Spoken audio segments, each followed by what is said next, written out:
Before we start the show, I want to thank and recognize our sponsor, Christy McCullough, and her Mobile, Alabama firm, Empowered Family Law, empowering families to navigate difficult changes and create new beginnings. I see so many people that let their circumstances dictate to them who they are. And I was determined to not let that be the case. Like the things that happened to me that were bad in my life, if I had allowed it to just tear me up inside, I just don't know where I would be today. That's what I would encourage anybody who is listening, is that if you're in a bad situation, don't let your circumstances hold you back from what it is that you want in life. Hey everyone, this is Rod Cade, and welcome to this week's episode of Rocket Motivation. This week's guest is a survivor. She's dealt with abuse by the men in her life. She's a businesswoman who has the drive and perseverance to succeed. She's owned her own hair salon in Durham, North Carolina for almost 30 years. Her business was shut down during COVID, and she was forced to figure out how she was going to survive. A part-time gig with Mary Kay Cosmetics became her main source of income. She keeps moving forward and dealing with whatever life throws her way. She's also a high school classmate of mine.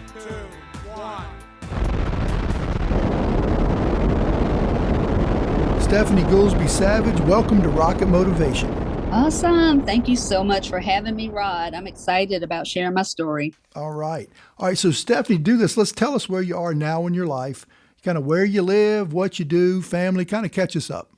Okay. Well, I'm in a little small town outside of Durham, North Carolina called Hillsboro is where I live. But I have established my business in Durham, North Carolina. I have a hair salon. I've been doing hair for over 30 years, which kind of conflicts with my age because, I'm only claiming to be 25. And so I had to have started about 5 years before I was born, just so we know. But I am loving what I do. I am a beauty consultant with Mary Kay as well. So that falls right in line with the industry that I chose, which was hair. And so I feel like I can provide, services from hair to makeup to body services for my customers. And I'm loving what I do right now. Well, all right. Okay. Well, Stephanie, let's get the story. So let's kind of go back to your childhood. And I know you grew up in Walnut Cove, North Carolina. And for those that don't know where that is, that's just a little north of Winston-Salem. And you grew up about 15 miles away from where I grew up in King, North Carolina. So talk about your childhood and the problems that you underwent, with your parents. Well, basically, I grew up in a household that was an abusive household. Domestic violence was something I saw on a regular basis. My father was abusive towards my mother, both physically and verbally. And so that's something that, I saw very vividly as a child and has definitely affected me, as an adult. So when I was about 7, she had gotten fed up. She just couldn't take the physical abuse anymore. Like she bolted out the door, basically running for her life. So as a child, I felt abandoned because she didn't take us with her. I couldn't understand why she didn't take us with her. Although I will say my father was not abusive towards me and my brother. So she knew that she was leaving us in a safe environment. I just, as a child, you always want your mom and you want to go with your mom whenever the opportunity is there. And so when she left, she didn't know where she was going. She had no idea where she was going to go. As a child, the concept of time, it was not there. So I don't know how long it was before she came back to try to get us to take us with her. But unbeknownst to me, a lot of the weekends that I got to go spend with my cousin and with friends and, all of that was to keep her from being able to get me and my brother and take us with her. He was, hiding us on the weekends when she would come to get us. And so I learned that through a therapy session that I had with my mom as a teenager. We were trying to kind of work through some things. Although I was able to spend some time with her as a child, I still always wondered why she abandoned us that day. And so in that therapy session, she explained that she had came back on numerous occasions to get us, to take us to live with her, and my father would not allow it. That kind of answered a lot of questions for me as to the feelings of abandonment I no longer felt that way. I felt like she wanted us. And, just because of the relationship that she and my father had towards each other, it was just another way that he could use to try to hurt her.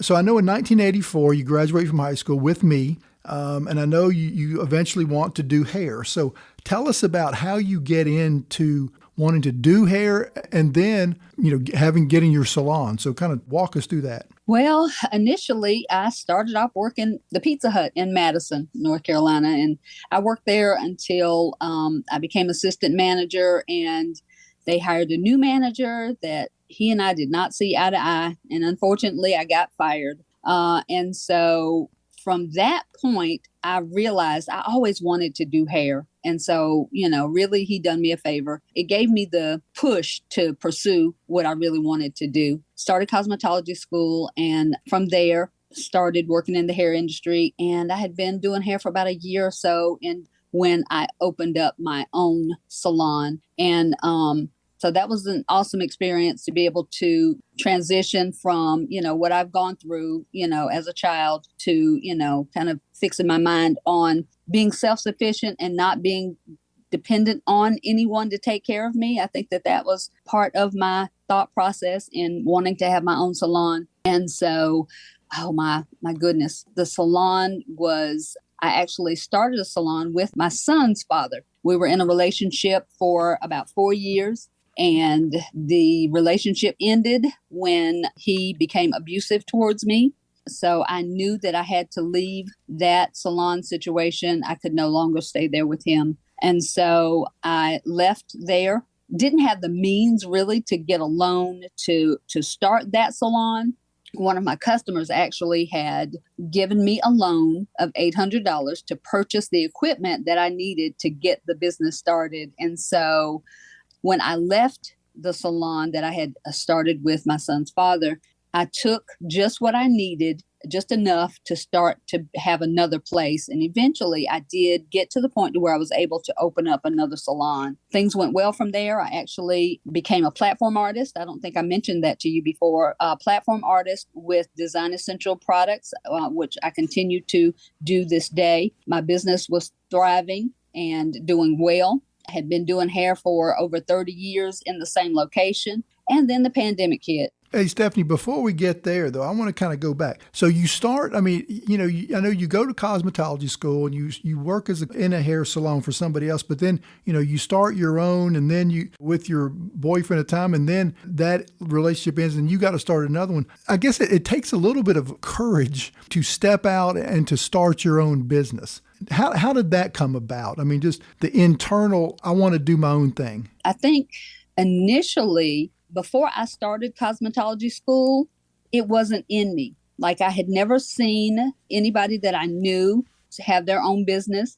It wasn't there. And so I think that seed was planted in cosmetology school because they told us that you can have your own salon. That's one of the things that the cosmetology degree would give me is the ability to have my own.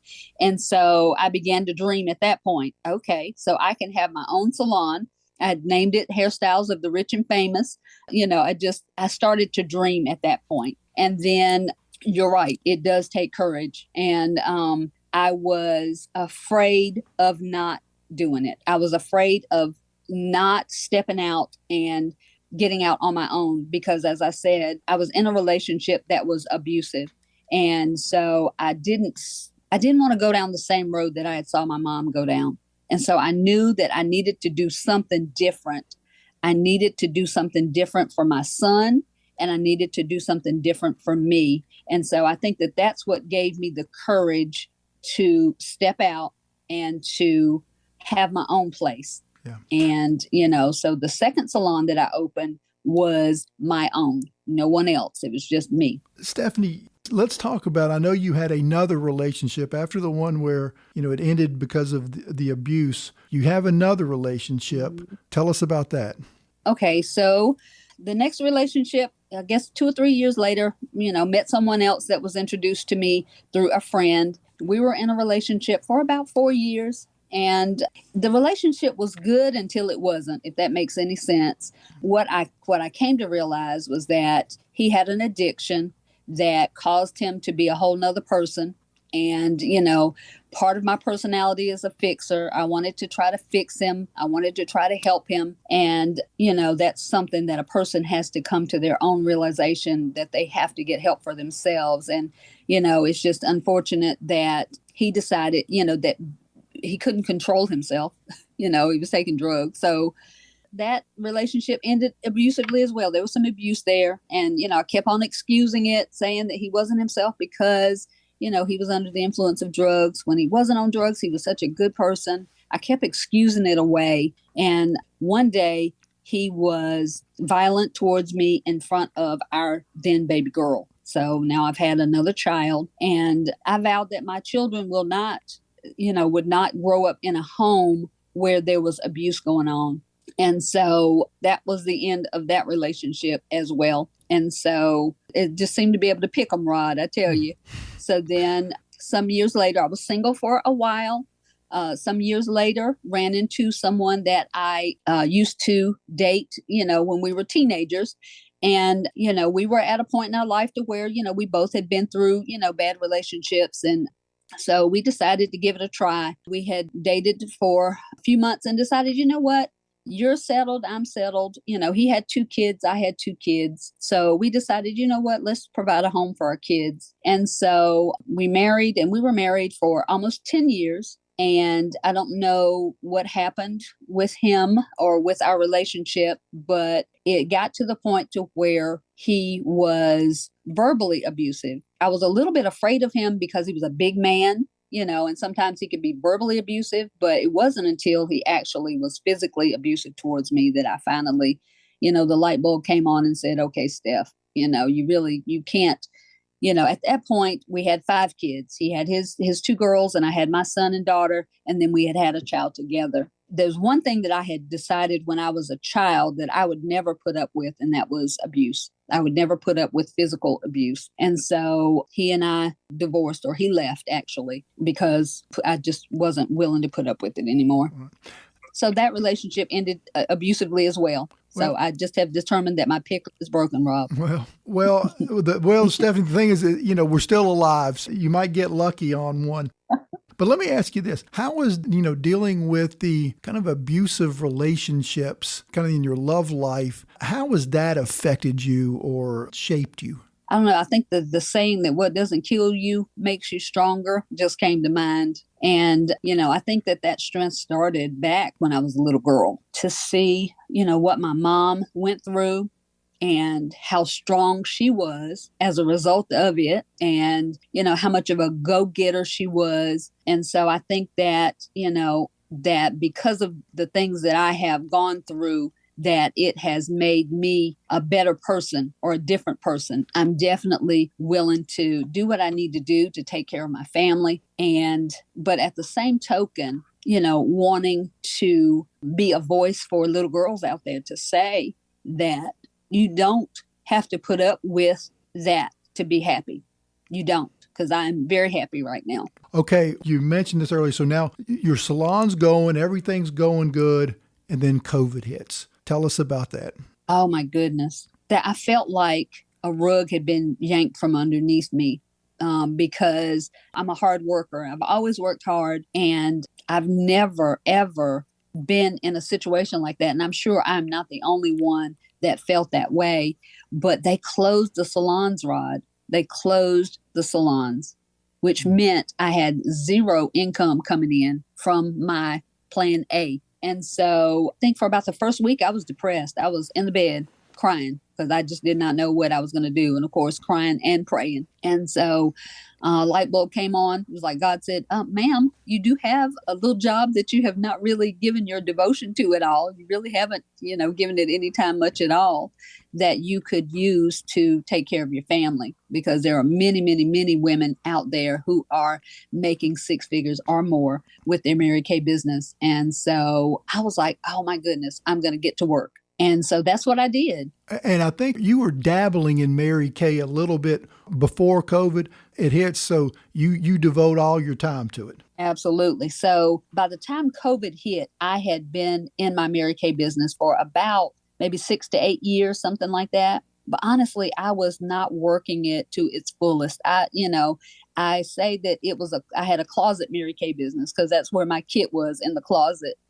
And so I would occasionally talk to my customers in the salon. And that's actually how I started my business. One of my customers was a Mary Kay consultant, and she asked me if I would try the products. Absolutely fell in love with them. So I was a customer, loved the products, sold, know that they worked, do what they say they would do. And so she came in the salon one day and asked me if she could talk to my customers and share the products with them. And I said, yeah, sure. Anything I can do to help you.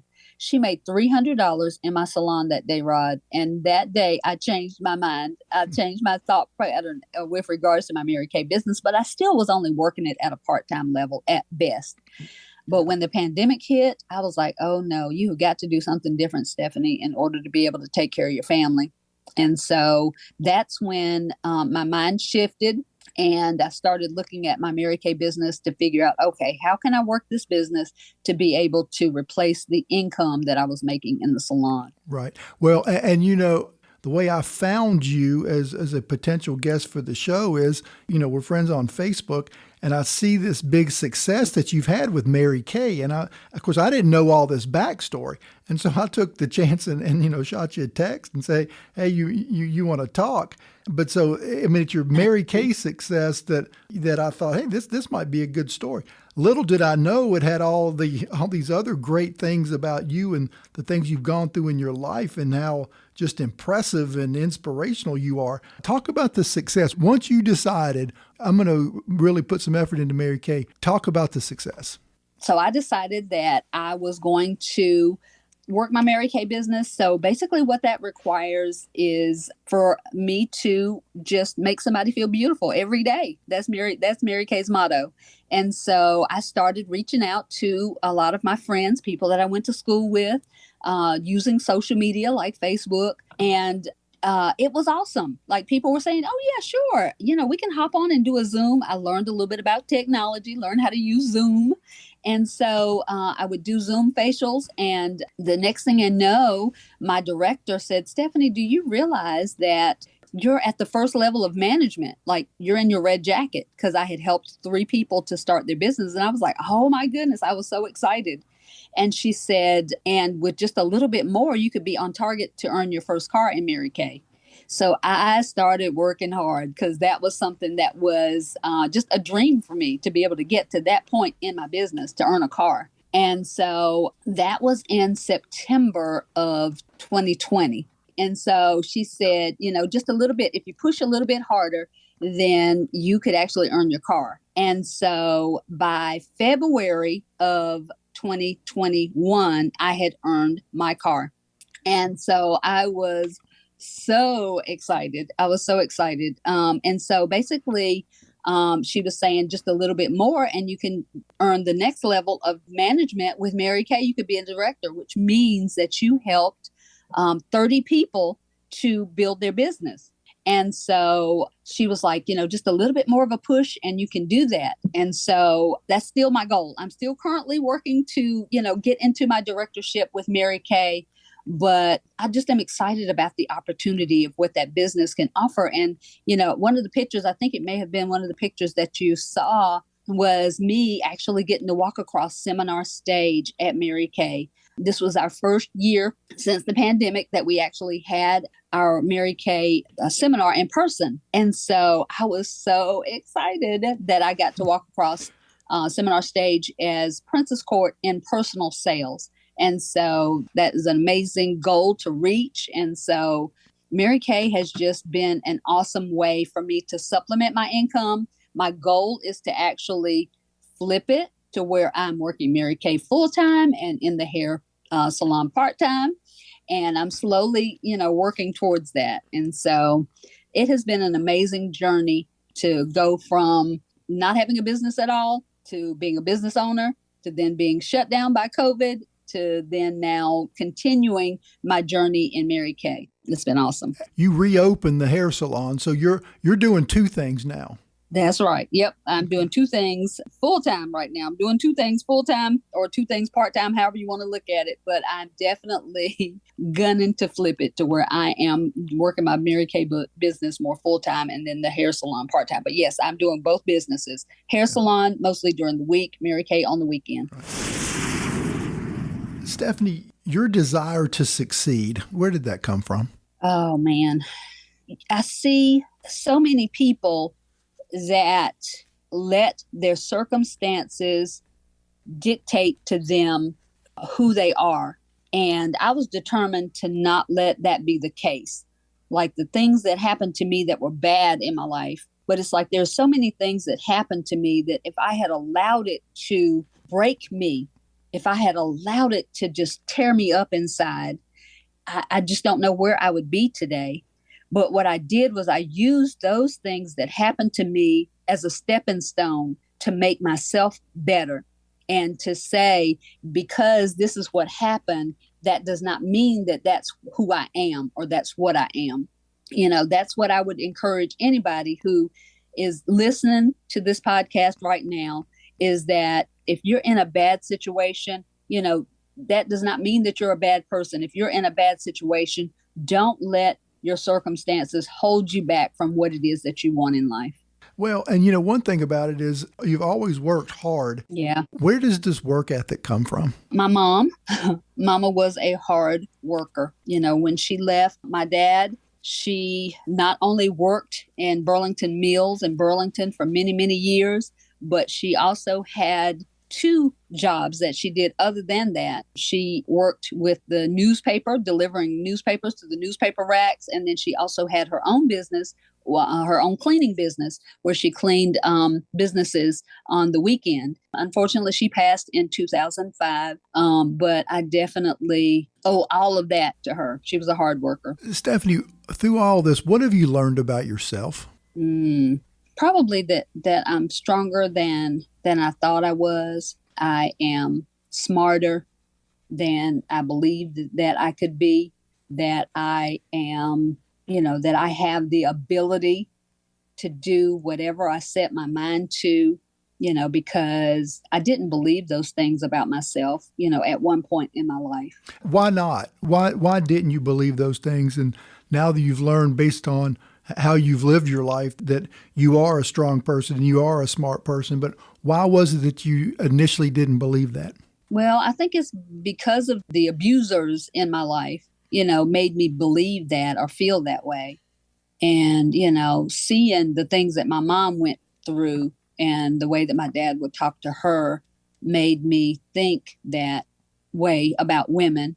And so I'm just grateful that, you know, he is not that person anymore. You know, he has a relationship with God now and, you know, has repented of all of that. But I would say that it was because of the things that happened to me and maybe some things unsaid that caused me to feel that way as well. I mean, you've been through some tough times in your life. You've been through adversity. You've overcome. What advice would you give to the listeners that if somebody's like kind of down on their luck, going through some tough times, what's a piece of advice that you can get them to try to, you know, to help them get through it? I trust and have faith in God first and foremost. And, you know, I firmly believe the motto, you know, when life deals you lemons, make lemonade. It's like, because you are in a bad situation, you don't have to end up in a bad situation. You know, you can take that bad situation and turn it around and let it be for your good. So that's what I would encourage anybody, that when you're down and out and you think that things cannot get worse, just know that as long as we're on this side and we're breathing, you know, we have the ability, because, you know, we're all accountable to God for our actions. You know, we can't let what somebody did to us cause us to become the person that we don't want to be. And so we have to, you know, use that to become a better person. Just give them something to talk about. Yeah. That's all I can say. Give them something to talk about. And Stephanie, your hair salon, what's the name of it? My salon is Classic Hair Designs. I'm in Durham, North Carolina. Right. 4420 North Roxborough Street is the address at my hair salon. And then the Mary Kay, if you're interested in getting in touch with me with regards to that, then my website is www.marykay.com/S Goolsby, and that's SGOOLSBY SAVAGE. And then, of course, if you want to get in contact with me, I'm on Facebook, Stephanie Denise Goolsby. So check me out. All right. Great. Thank you for that shout out, Rob. Well, Stephanie, first, I want to thank you so much for coming on. And I'm glad that I saw your clip of you walking across the stage in the Princess Court for Mary Kay and saw you and reached out to you, because this has been a great show. So I want to thank you so much for coming on and telling your story. Thank you so much for allowing me to tell my story. I believe that there's power in that to be able to help somebody else. You're not done yet, because I always give the guest the parting shot, the last word. So kind of dig deep now, kind of give us something that you can take us home with, something that we can remember, some great advice. Leave them better than you found them. Go throughout your daily life and you encounter people on a daily basis. Leave them better than you found them. Leave people in a better mindset. If you can make somebody feel good about themselves, make them laugh, then that's what I would encourage you to do, is to leave people better than you found them. Okay. Great advice, Stephanie. Again, thanks for coming on. It's been a pleasure kind of reconnecting with you. It has been awesome reconnecting with you, Rod. And even your story has been amazing to me, what you've been through. Well, thanks. Okay, Steph. See you later. Okay. Bye-bye. What a great episode with Stephanie Goolsby Savage. She just doesn't give up, and I love her perseverance and desire to succeed. She was faced with a challenge. Her business is just stopped because of COVID, and she pivots to the Mary Kay. And even though Mary Kay may not be your thing, just the way she did it and put in all of her effort to change her life around and be successful, it's just really great perseverance. This was just a great show. We'll have another great guest on Rocket Motivation next week. See you then. Thanks again for listening to Rocket Motivation. I want to again thank our sponsor, Christy McCullough, and her firm, Empowered Family Law.